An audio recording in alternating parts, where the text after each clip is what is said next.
Annihilation of Caste by Babasaheb Ambedkar. 8. The recent discussion about the excluded and partially included areas has served to draw attention to the position of what are called the Aboriginal tribes in India. They number about 13 million, if not more.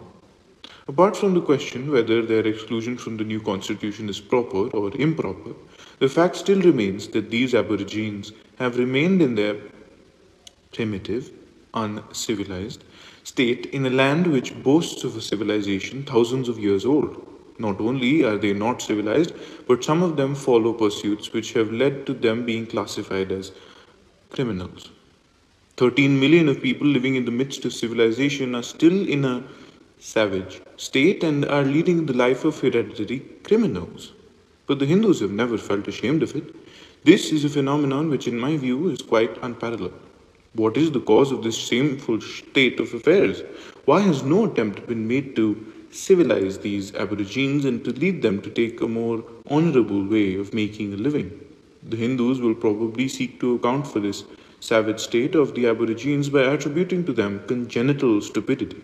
They will probably not admit that the Aborigines have remained savages because they had made no effort to civilize them, to give them medical aid, to reform them, to make them good citizens.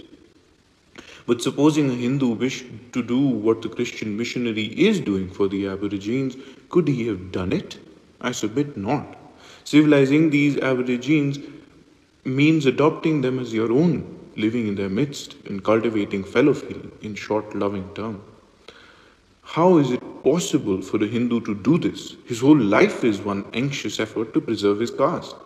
Caste is his precious possession which he must save at any cost. He cannot consent to lose it by establishing contact with the Aborigines, the remnants of the hateful anteyears of the Vedic days.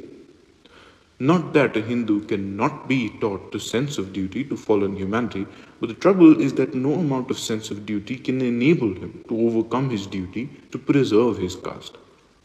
Caste is, therefore, the real explanation as to why the Hindu has let the savage remain a savage in the midst of civilization without blushing or without feeling any sense of remorse or repentance.